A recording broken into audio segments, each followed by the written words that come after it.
بسم الله الرحمن الرحيم. الحمد لله رب العالمين، والصلاة والسلام على أشرف الأنبياء والمرسلين نبينا محمد وعلى آله وصحبه أجمعين. السلام عليكم ورحمة الله وبركاته، وأسعد الله مساءكم بكل خير. يقال لا عطر بعد عروس، كان الدكتور خالد العواد موجود، فمن يأتي بعده فسيعاني أكيد. حياكم الله في هذا اللقاء، في هذه الجلسة الثالثة لفعاليات العلمية للمعرض والمنتدى الدولي للتربية. هذه الجلسة سوف تتناول التقويم الذاتي للمعلم، وهو واحد من أهم الموضوعات التي نحتاجها في الميدان التربوي، بل ويحتاجها الميدان التربوي حتى على مستوى جميع الأنظمة التربوية. الوقت المخصص لنا ما يقارب 60 دقيقة. سيكون إن شاء الله تعالى جزء منها سيقدمه ضيفنا الدكتور جون تشابلر، و15 دقيقة سيكون فيها مجموعة من النقاشات أو مجموعة من الأسئلة من قبل الحضور. أود أن أرحب أيضاً بزميلي المقررين الأستاذة مزنة الدغماني والأستاذ خالد آل سلطان. ضيفنا هو الدكتور جون تشابلر، استشاري تنظيمي، كاتب ومتحدث رئيس، ولديه ما يربو عن 25 عاماً من الخبرة كمدير ومقاول. لديه مجموعة بدأ عمله في مجال شركات الأدوات المكتبية ومنتجات المكتبية، كما أسس شركة للتصميم الداخلي وشركة للأثاث المكتبي. عمل في مجالس أكثر من 50 منظمة محلية ودولية. حصل على خطاب تقدير رئاسي للانتماء ولخدمته للمجتمع. لديه كتاب مشهور اسمه الستة اليومية، وهو كتاب يركز على زيادة الإنتاجية لدى الفرد. وقد حصل هذا الكتاب على على جائزة أفضل كتاب في عام 2005. طبعاً يطلق عليه مدرب الحياة المطلق من قبل من يتعاملون معه ومن قبل أصدقائه. طبعاً يقدم مجموعة علمية في كثير من المجالات، منها بناء المنظمات الإيجابية، تقوية القيادة في مجال القيادات، تحسين الاتصال وعمليات الاتصال، بناء الفرق القوية، وتحسين الحياة والعمل، وتقليل الضغط، وبناء التوازن. من خلال السيرة الذاتية يتضح أن الدكتور جون تشابلر لديه خبرة عملية وميدانية كبيرة جداً في مجال بناء القدرات والمهارات. أرحب به باسمكم وباسم الجميع، أرحب به. On behalf of the audience, I would like to welcome you in this important session, which is very important in the field of education. You have about 45 minutes to present it, and then 15 minutes will be for discussion. Good. You're most welcome. Now the microphone is yours.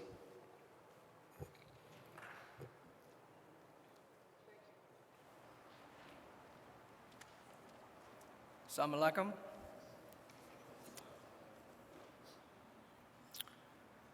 It's funny, I think educators and people who stand in front of audiences and talk frequently talk to themselves more often than most people do. I was reminded of this morning. I was walking through my hotel thinking to myself what I was going to say today. And I was gesturing and talking and walking along. And I wasn't paying attention and looked up in the lobby, and there were two men sitting in the lobby that clearly were looking at me going, "Oh, what a shame. This poor, poor man has clearly lost his mind." And it's just, I don't know if you do it, but I do it all the time. You keep honing and practicing until you get it just the way you want it. Because that's what we talk about a lot in my work, is we talk about the fact that hopes and dreams do not become reality by hoping and dreaming. They become reality by planning and execution. But we have to do more than simply hope. We need a motivated and capable staff that is capable of focusing on the big picture of need, not just simply on their slice of a department or the pie. If you have people departmentally focused rather than fully focused, you can have an organization where different priorities are changing throughout the organization. I do a lot of strategic work in developing organizations to work more effectively, and one of the key factors is making sure that everyone within the organization is clear and understands. And that would be from the principal and the CEO down to the students all the way down. Everyone must have an idea of what's expected of them. In the past, we've used traditional curriculum, like making sure that the teacher is clear, making sure that they are supported, making sure that they have confidence, making sure that there is mutual agreement on the subjects to be taught, making sure that you understand the perspectives that they're coming from. In addition, we have the ability to have risk, willing to take some risk, but I do find that that's a direct relation to confidence. If a teacher is not confident, they will not take a risk. Make sure that they have patience, they will not lose their patience. Involvement in the class, confidentiality, and respect. These issues are all dealt with numerous ways, hundreds of times, with thousands of different curricula that have been developed. You can walk out here into this exhibit hall and see hundreds and hundreds of examples of the best and newest ways to teach and for people to learn. But the thing that I have learned over time is that it is not what you teach that's important. It is what they learn that is important. It is not what you say that is important. It is what they hear that is important. So we must be tasked not just with traditional criteria, but also with a more insightful criteria. There's a project of the Association of Colleges for Teacher Education that is researched in 15 states and 3 countries that created these particular components of what I refer to as insightful criteria. The fact that they are capable of providing clear learning expectations. In business, we call that having a picture of what success should look like. If we don't know what success will look like, we very seldom have a chance to achieve it.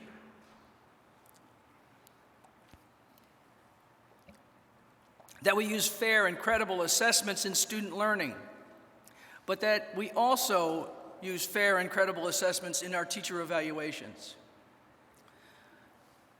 That we model and analyze complex thinking, not simply learning from rote, learning from the book, learning and learning, but the thing that's more important than knowledge is the capacity to understand the use and value of the knowledge. That's what my entire business is about. Helping individuals and organizations create long-term positive change. And I can assure you that that is a very difficult thing, especially for adults, because we have to unlearn so much behavior and then relearn different behaviors. I find that a byproduct of poor teacher self-evaluations is a lack of self-esteem, is a lack of self-confidence, because those are not things that they teach in the education departments of most schools. Confidence in public speaking, confidence in themselves, confidence in their belief that they have value and they are going to be able to deliver it to the students who come to them every day and help change and develop their lives. So today, I can't help you with specific, these are the 5 things that you should make sure that you do, other than to tell you that these are critically important to make sure that you include. At the bottom, it talks about teacher, staff, and students do self-monitoring of their success. I would encourage a lot of mutual exchange of feedback. To me, feedback should always be bidirectional. If you're talking to the students, we should allow them to talk back to us. A few days ago, I had the pleasure and privilege to speak to a group from Princess Noor University. And one of the head of the department said that what she does is she gets evaluations of her work from her students. And she said, when I first got it, it was very distressing and very disturbing, because it's very difficult for us to understand how we are perceived by other people. That's why self-evaluations are difficult to have a level of validity within a metric. It's hard to create a metric for self-evaluation simply because we do not know what we do not know. If we have low self-esteem and low self-confidence, regardless of how good we are, we will rate ourselves lower than reality. If we have a high level of self-confidence, we will probably overrate our skills. So the thing that is important to me is understanding the emotional capacity of the teacher, because teaching on all levels is a very emotionally driven job. We are driven to care, we are driven to support, we are committed to engage, and yet none of those are components of the knowledge that we are learned when we are presented as a teacher. We are given facts and figures and statistics to drive home and teach teachers and teach students. But statistics and history is only words in a book unless the teacher has the emotional capacity to bring those words alive and deliver them. To me, the words in the book are the vision and in the mind, and our responsibility is to bring that vision into reality. Take the words in the pages and make them vibrant. See that they can actually realize the value of what they're learning. If my teachers had expressed to me the value of what I was learning, I probably would have paid more attention. As it was, it took me years to get the education I have. Because when I was young and it was easy, nobody expressed the value. It was always just make money, make money, make money. So it wasn't until I was working that I finally went back and got an education and realized that most of what I had learned along the way was not particularly helpful to me as an adult. So we have to raise the sense of self, and we have to understand that the value of what is not as powerful as the value of what can be. This is a problem I have worldwide with performance evaluations, whether they're self-evaluations, or they are 360 evaluations, or they are simply traditional supervisor and subordinate evaluations. That the evaluations and self-evaluation should be a continual process, not an annual or a semi-annual event. I find many people get evaluations or deliver self-evaluations, and this is the first time in the last 12 months or in the last 6 months that anyone has talked to them about their level of performance. When you sit down in a room with someone to discuss your self-examination or their examination of your skill sets, you should already know what is going to be said, because that is a byproduct of good supervisors. Good supervisors are discussing on a regular basis the way in which to keep a knowledge of continual growth and continual improvement. Why would you want to wait 6 months or 12 months to remind somebody that they need to do something better when you could fix it in a week or in a month? Most people go into performance evaluations, and the entire focus of the meeting is on where you were last year. And most people who come out of those performance evaluations are frustrated and upset.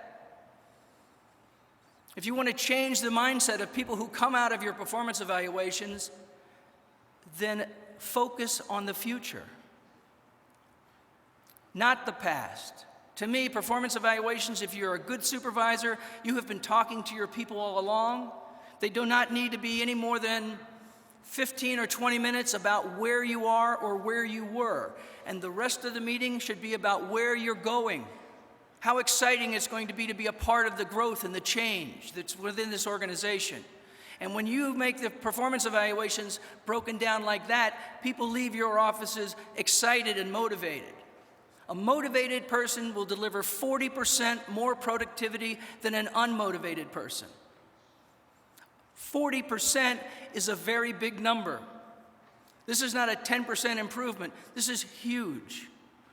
Motivation is totally dependent upon the emotion that you can transfer to the person that you work with. A good book to pay attention to for this would be Self-Esteem in Teachers, written by Robert Brooks. I encourage it to all teachers to read. It's a great book. So what we need to do is build a sense of self, build a sense of self-esteem.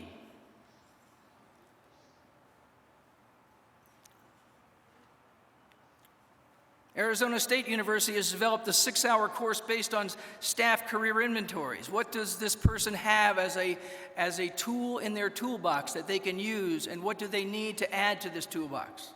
How often do you manage the skill sets that you have and look at what you need to work on? I know that we do that with others, but do we do it with ourselves? I can assure you that if other people are reporting to you and you're suggesting that they go through a learning process, they will see a lot more validity in what you say if you are going through a learning process as well. If you are expecting others to grow, you must be seen as a person who values growth. Building self-esteem where the person can ask, who am I? How am I perceived? What is changing at work? What are my options at work? What are my career paths? What are my opportunities? What are my plans? Planning is difficult. Self-improvement is difficult. We have a tendency to backslide all the time. That's why we have to continually be in a process of learning. Lifelong learning is a critically important part of the education process, not just for students, but for teachers as well. A very simple self-managing rubric that I created was this one. I refer to it as 5-3-1-20. Whoops. 5-3-1-20. What this means is 5 hours a year, you sit down and you plan yourself for what you expect to do this year, personally or professionally or both. It doesn't matter. 3 hours a month, you prepare to review that same plan. How are you doing? How are you getting there? Do you need skill sets? Does something need to improve? I've seen teachers do this with students. I've seen administrators do this with teachers. 1 hour a week, you do the same thing. You disconnect your telephone, you turn off the television, you turn off all other outside stuff, and you sit and think. 5 hours a year, 3 hours a month, 1 hour a week, and 20 minutes every day. How am I doing based on my expectations, based on my desire for growth, based on my desire to improve? What am I doing? How am I doing? What have I done differently if I want a different result?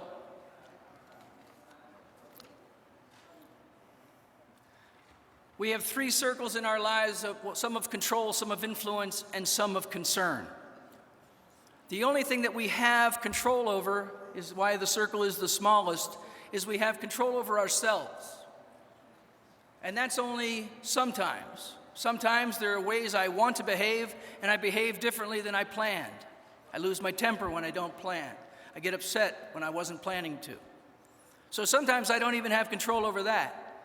But when we have control, when we are able to control ourselves emotionally, stay in balance, stay capable and connected, the key ingredient for me for education or organizations is connection inclusion, and communication. Those are the three key components to a successful educator and a successful organization. When you are in emotional control, what you have is influence. That's what you have over students. That's what you have over administrators. That's what you have over each other. Influence. And we only have positive influence when we are positively in a good place.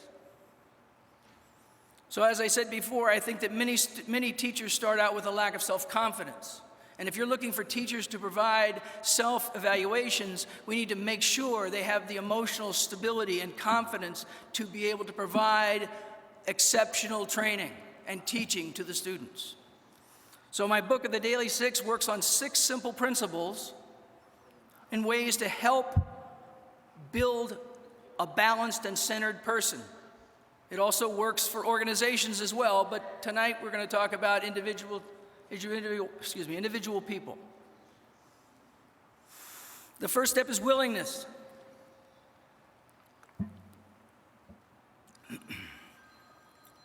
Everything requires willingness to begin. If you are not willing to create a change, if you are not willing to find new teachers, if you are not willing to learn new lessons, then changes will not occur. Einstein said that doing the same thing over and over again and expecting a different result is insanity.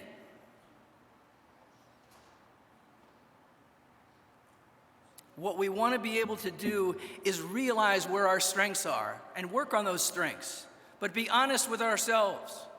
Are we not assertive enough? Are we not confident enough? Is our self-esteem difficult? I have a friend of mine who wrote a book that says self-esteem is the one and only teacher criteria. That's all she talks about. Building self-esteem, self-confidence. Willingness is like oil in an engine. If you don't use it, nothing will run.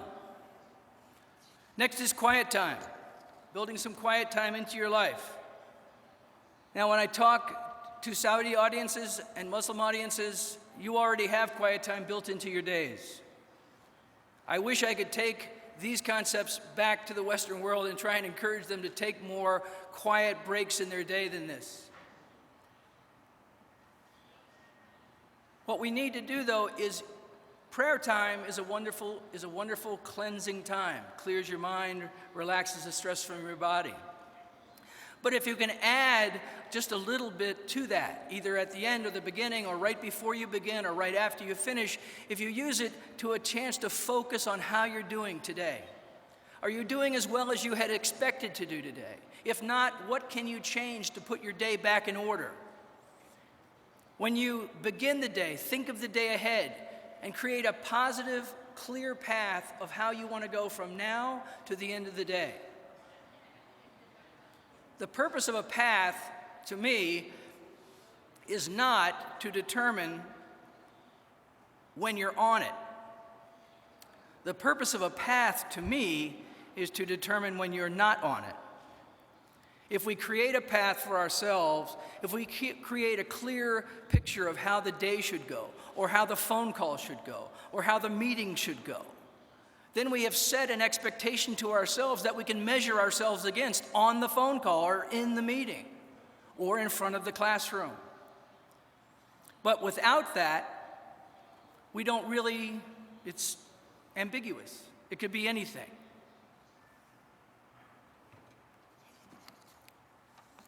What we want to do is redirect our focus. Service is the key indicator for me for redirection of focus.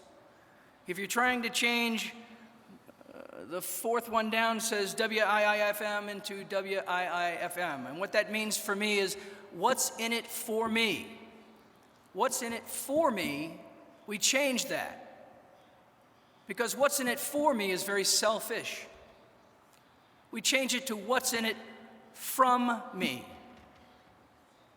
What am I putting into the relationships with my students? What am I putting into the relationships with my administrators?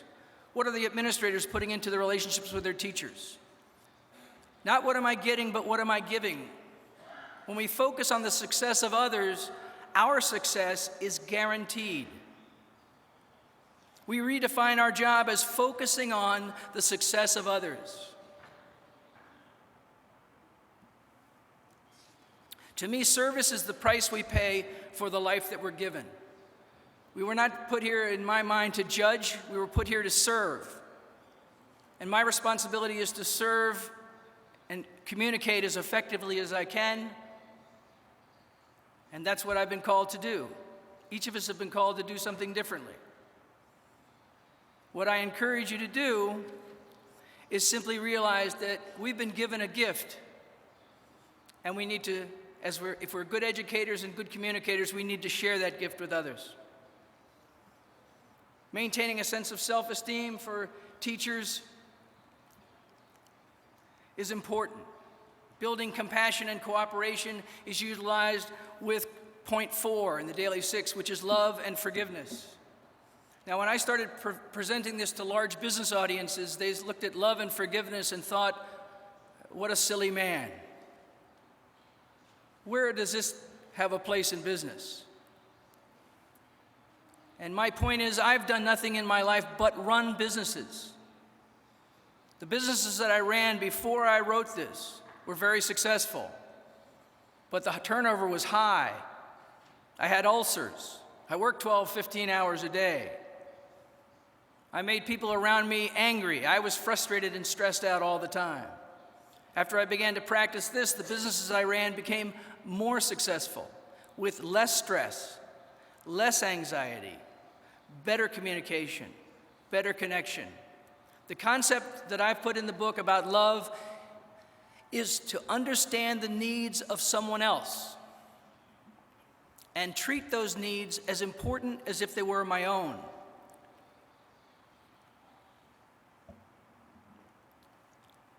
That's it. Nothing fancy, just understanding someone else's needs. If you can create that within your school or your organization, you will have a competitive advantage over any other institution. I teach this as part of a long conflict resolution program. I teach them how to use love and conflict as competitive advantages. Everybody has issues between people. Every organization does. It's the organization or the ministry that quickly resolves it and moves forward. The one that doesn't, and bickering and issues continue to stay within the organization, slow down and productivity almost stops. So how do you get through it? You have to get through it because it's definitely going to be part of what you do. Educational organizations grow positively using these ideas. The idea of understanding the needs of others, and forgiveness for me means simply letting go of anger, judgment, and resentments from the past. I say that forgiveness is giving up all hope of a better yesterday.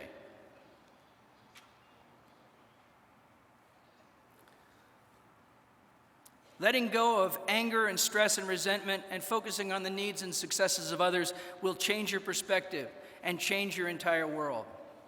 And it will allow you to feel a sense of gratitude.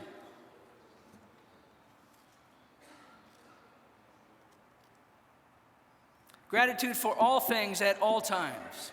There have been times in my life when things have been so amazingly successful, I didn't believe it. And there have been times in my life when things have been amazingly negative, and I couldn't believe it. The one thing that I have found now that I have been able to get far enough away from it and look back is that when the most I ever learned in my life was in the times of difficulty. The things I thought were the worst things that could have ever happened to me turned out to be the best things that ever happened to me.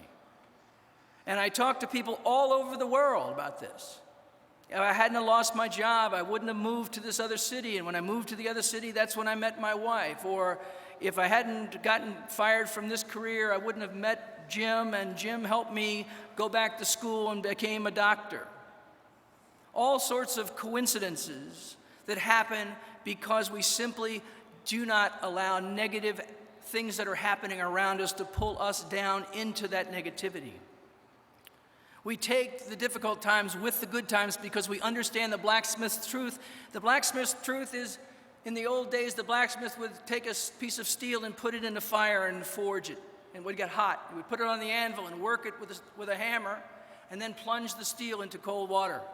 Back into the fire, back on the anvil, back into the water. And the hotter the fire became, and the cooler the water became, the stronger the steel became tempered. And I really believe that that is the way we work in our lives. The better the things that we have are great, and the things that are not so good, they're great too, because they create the character that we become. We just need to accept that, because we are the lenses of our lives. To me, what that means is if you want to live in a joyful, peaceful world, the only way to make that happen is to be joyful and peaceful in here. If you want the people around you to be happy, the only thing you have control over is to be happy yourself.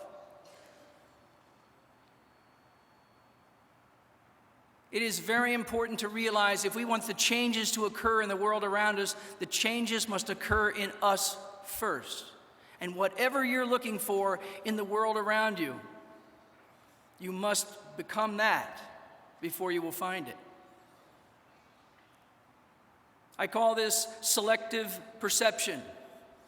That's if have you ever set your keys down on a table and then walked away, and 5 minutes later you're trying to find your keys, you can't find your keys, and you ask your wife or your husband or your child, have you seen my keys? And they go, oh, they're right here. And you just looked there, and you can't believe they were sitting right there in front of you. That's selective perception. And that's what I'm talking about. Things can be right in front of us, but if we're not in tune with that, we will not see it.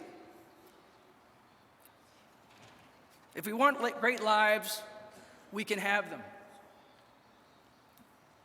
And we don't require any special job, any special time, any special demands. We can live the life of our dreams today if we simply change our focus from what's in it for me to what's in it from me.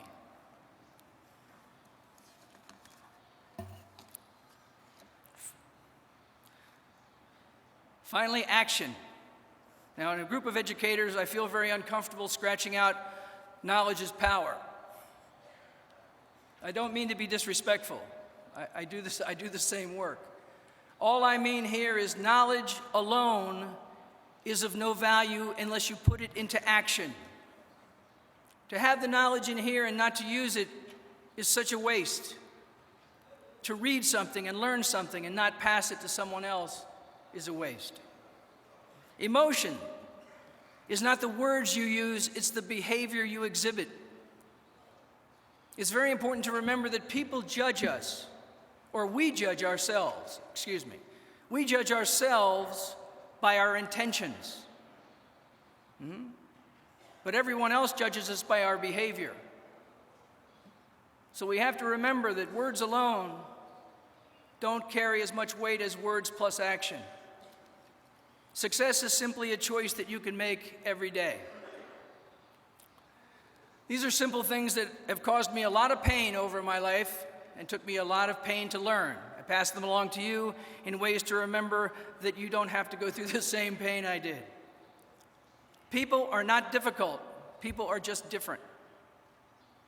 Conflict is not fixed by education or skill. It's fixed by a change in attitude.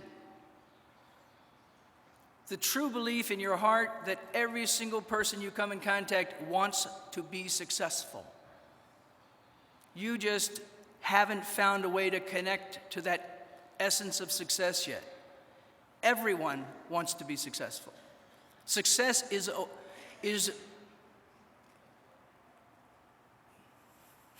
I can't even describe it, but the feeling of being successful. The number one goal, consistently, year after year after year, for a person who works in any type of organization is clear, achievable goals. Not money, not benefits, clear, achievable goals. You give them clear, achievable goals, help them find a way to become successful. You will have people that are so motivated, you won't know what to do with all the energy. You cannot motivate other people. They must do it themselves. Your job is to provide a conduit to the motivation. Help them understand how they can be successful. And to understand that people will change for their own reasons. If you're trying to increase change in your organization, find out why and what they need to understand why the change is valuable.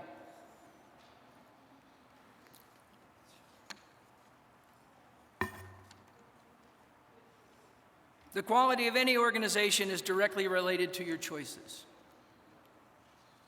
It is very much to remember that it is not our ability that creates our destiny, it is our choices. Thank you very much. Thank you for your time. We have 10 minutes or so for questions or anything that you'd like to make a comment about. Thank you very much, Dr. John, for this interesting and beneficial presentation, which really shows that the start should be from inside ourselves as teachers. Now we have 10 minutes, عندنا 10 دقائق for questions. Yes. حنبدأ إن شاء الله سؤال من الإخوان وثم سؤال من الأخوات. Okay. تفضل. Sir, up here? Is that a hand up there in the corner? السلام عليكم ورحمة الله. عليكم السلام ورحمة الله. شكرا دكتور جون على هذا العرض الرائع. تعرض الدكتور لأفكار جميلة ورائعة. أعجبني جدا كلامه عن الثقة، أن يكون زرع الثقة، ثقة المعلم بنفسه. طيب، في نظر الدكتور يعني كيف نحن في مجال الإشراف التربوي نستطيع أن نجعل المعلم قادراً على قناعته وثقته في نفسه؟ كيف؟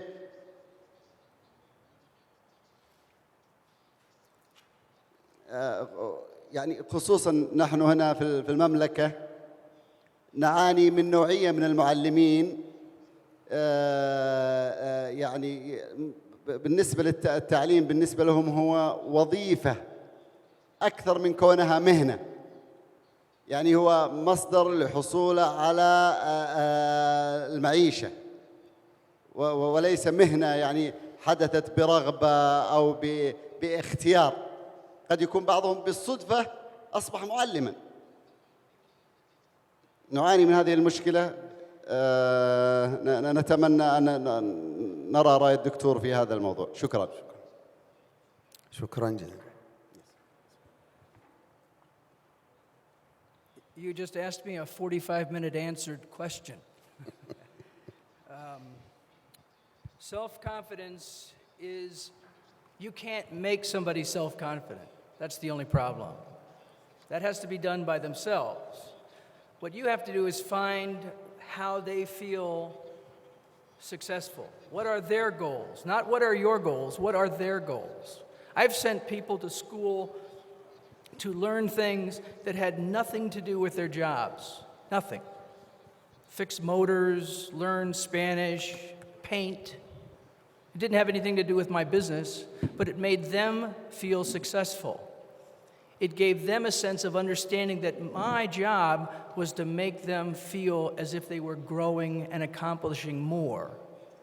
If you want someone to treat a career as a career and not as a job, it is our responsibility as the leaders to raise and elevate the commitment to the way in which we treat the people. Do we treat them as if they're a respected part on a career path? Or do we simply treat them as someone who may be here this year, someone who may not be here? People will respond to the level of respect and responsibility that you afford them. And if you want to build trust in people, the first thing to do is be trustworthy. If they ask you a question in confidence and then they hear someone else talk about it 2 days later, there will be no trust.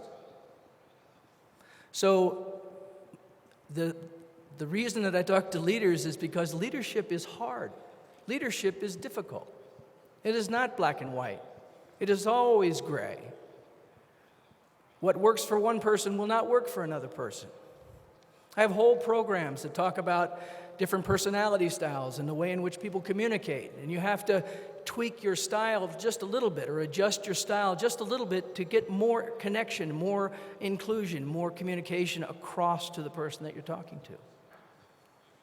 Some people like big pictures, some people like details. So you need to learn how to read and understand your people better, treat them respectfully. I guarantee you, people respond trust for trust, respect for respect. That may take 2 turnovers of the person. It may take, it's very hard to do it with the same, it's like trying to change something generationally. You just have to wait until it begins to sink in. It's like seatbelts in the US. We started using seatbelts in the US in cars. I think it was in the 70s they put them in the cars. It wasn't until 1.5 generations later that people get in a car and put on a seatbelt.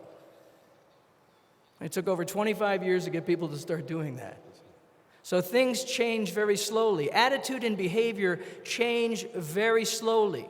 Attitude and behavior arrived here one way, and attitude and behavior will only leave one way. Attitude and behavior are a byproduct of experiences reinforced over time. And the only way they change, the only way trust is built, motivation is created, is experiences reinforced over time. الخوات أي سؤال الخوات؟ السلام عليكم. تفضل عليكم السلام. كلام الاستشاري كان جميل جدا، ولكن عندما نريد أن نطبقه على أرض الواقع أردت أن أسأل ما رأيه لو كان بالإمكانية وضع دورات أو حلقات قبل أن يمارس المعلم مهنة التعليم تحث المعلم على تقبل التغيير والدافعية لتطوير ذاته وحب الآخرين. هل هذا ممكن؟ يعني أقصد هل ممكن أنه نغرس في المعلم هذا الشيء قبل أن يمارس مهنة التعليم، أو أنها أشياء فطرية صعب تغييرها في نفسية المعلم؟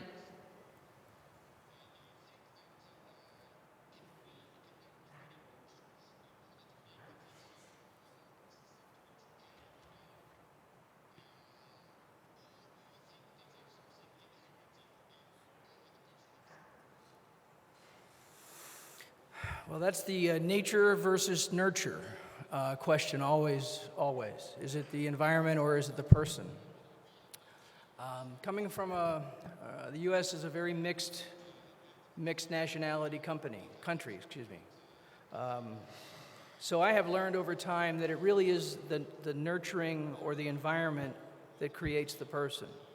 Some people will be more dynamic in that environment, some people will be less dynamic. You have to understand the Middle Eastern way, or an Asian person, or a North European. They behave in different ways. And you have to get them to understand expectations. I worked with a number of Asians, and in the U.S. it's very important to make eye contact when you're talking to somebody. It is ingrained from birth to not make eye contact with people in the Asian society. So training ahead of time would be an excellent way to do that. If you want to build self-confidence and self-esteem and the ability to do something really effectively, it's always better to do it before the demand and the stress get to you. It's much better to fix something before it breaks. Make the teacher feel confident before they walk into the room for the first time, and you probably will reduce your turnover dramatically. I will tell you one other thing, and this is something I said last night. I had a woman who was a principal of a school, and she was talking about too much teacher turnover. And I said, the problem is that, I said, are you using assessment testing and evaluations? And she said, no, just evaluations. And I said, assessment testing makes sure that you have the right person in the right job, okay? If you put the wrong person in the job, no matter how hard you work, no matter how much you train, they will never be as highly performing as the right person in the right job. And there are skill sets that are perfect for teachers and administrators, and there are skill sets that's just not the right fit. And if you do assessment testing, you'll know that before you hire the wrong people. That will help as well. Does that help answer the question? Yes? Yeah, تفضل. عفوا سؤال. تفضل. تفضل. بسم الله الرحمن الرحيم. عفوا استفدنا من الدكتور جزاه الله خير. وين الميكروفون؟ مصداقا لحديث النبي صلى الله عليه وسلم لا يؤمن أحدكم حتى يحب لأخيه ما يحب He has a لنفسه. microphone. Would you bring this down here, please? Yeah, تفضل. فيقول الدكتور يقول الإيمان الصادق أن تحب أن ينجح الآخرين. فإذا كان هذا الفكر كان موجود عند كل معلم وكل مشرف تربوي ردا على الأخ المشرف التربوي قبل قليل، فإذا أحسس المعلم أن المشرف التربوي فعلا Excuse me just one second. Could I ask the translator to speak just a little bit louder, please? وصلت الفكرة يا شيخ؟ لو تعيد السؤال مرة ثانية معلش عشان ترجمة غير واضحة. يقول جزاه الله خير الإيمان الصادق أن تحب أن ينجح الآخرين. الإيمان الصادق أن تحب أن ينجح الآخرين، وهذا عرفناه من النبي صلى الله عليه وسلم لا يؤمن أحدكم حتى يحب لأخيه ما يحب نفسه. إذا كان هذا الحديث موجود في حياتنا طبق عمليا ليست معلومات فقط وإنما معمولات، سواء كان معلم بالفصل مع طلابه أو مشرف تربوي مع معلمين أو مدير مدرسة مع مدرسيه، فيحصل الخير كثير. فقدوتنا النبي صلى الله عليه وسلم علمنا الأشياء الكثيرة، وكثير من الأشياء سمعناها من الدكتور موجودة في ديننا الحنيف. وجزاكم الله خير. شكرا. الخوات بالسؤال إذا في سؤال تفضل. في الأخير هناك أختي تفضلي. تفضل. Let me make one little comment Yeah, before about what he said. Yes. Yes, when I speak to almost any group, they say, this is just like Islam, or this is just like Buddhism, or this is just like, because all religions have treating other people fairly as part of the main principles. It is not a matter of whether it's there, it's a matter of whether we practice it or not. And the thing that's important is to understand that what's referred to in the US as the golden rule, which is treat other people the way you would like to be treated. What we're going through right now at the workshop I'm doing is understanding how to treat other people the way they would like to be treated, not necessarily the way I would like to be treated. If you're in a work environment where you're a very detail-oriented person and you're working with a person who has very big concept, you have to learn how to talk to each other. The detail person can't talk to the big picture person in detail. The big picture person has to become more detailed to talk to the detail person. So the golden rule is wonderful, and I try to live by it every day. And what we refer to the change is the platinum rule. Yes. تفضل أختي. هذا آخر سؤال طبعا. بسم الله الرحمن الرحيم. الاسم أماني خلف المبارك من مدرسة متوسط تحفيظ القرآن برفحة. طبعا نحمد الله أولا وآخرا على توفيقه لنا لحضور هذا الملتقى، وكذلك نشكر الملك عبد الله جزاه الله عنا خير الجزاء اهتمامه بالمعلم والتعليم. كذلك نشكر وزارة التربية والتعليم على توفير هذا المعرض والمنتدى الذي خدمنا والله في أشياء كثيرة واستفدنا منه استفادة عظيمة بحضور هذه الجلسات والورش وكذلك المعرض. وتقدم بالشكر الجزيل لهذا البروفيسور على هذا العرض الجميل والرائع، وهو طبعا من مصداق قول النبي صلى الله عليه وسلم وديننا الحنيف الإسلامي، وكذلك قول عمر بن الخطاب رضي الله عنه حاسبوا أنفسكم قبل أن تحاسبوا، لأنه تكلم عن التقييم للمعلم، لكن تكلم هو عن ثقة المعلم بنفسه، وطبعا عنوان مؤتمر ثقة وإجلال للمعلم. أنا أريد أسأله سؤال: ما الفرق بين الغرور والتكبر والثقة بالنفس؟ ما الفرق بين الثقة والغرور؟ Arrogance and self-esteem. I think of arrogance as the negative opposite of self-esteem. Self-esteem is in here. Arrogance is out here. Yeah. Self-esteem is the way you feel. Arrogant is a negative way that you behave. There's a difference between what's going on inside and what goes on outside. It's as bad as false modesty. I have a problem with false I'm not very smart. I don't understand that very well. And they play down being very intelligent. So there's false modesty, arrogance. I really don't have time for people who express those emotions. I usually just smile and let them go on their way. So I hope that helps. اوكي انا حختم بس فقط سؤال. دعوني اكون انانيا. Let me a little bit selfish in this. We have a global problem for teachers. That is to say, frustration. A lot of teachers feel frustrated all over the world. And this is because of different aspects and different factors, socially, financially, politically, different aspects and factors. Now, don't you think that this is one of the main obstacles for self-change? In other words, if the teacher, him or herself, wants to change himself, to be better, to evaluate him or herself for better performance, don't you think that this situation, which is a global problem, I mean, this has existed all over the system, even OECD countries. Everywhere I go. Yeah, everywhere. So don't you think that this is a big obstacle for teachers? And how do we overcome such a problem? Well, again, we have a 1 hour answer for for no time.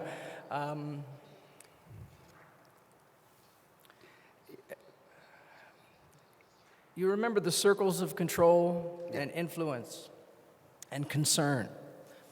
What we have to work on is what we can control and what we can influence. And we have to leave alone the things that we have concern about. If we are concerned about education in other countries and other places, we have no influence and we have no control.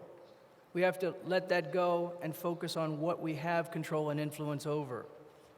As we become a model for right behavior and right education, then they will come to us and look for help. But first we must make sure that we are strong and healthy before we can give anything to someone else. What I say to people is you cannot give away what you do not have. And whether that be love, happiness, or education,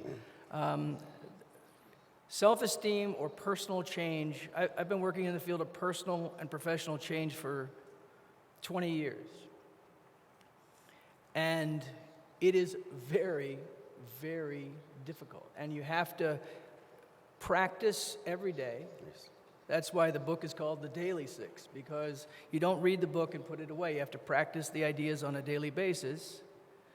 And see, as you become changed, things will begin to change around you. I have a friend of mine who said, I don't understand it. All my people are starting to be a lot nicer than they used to be. And it was not really anything other than he had changed. And so they had started the way in which they were changing in the way they related to him.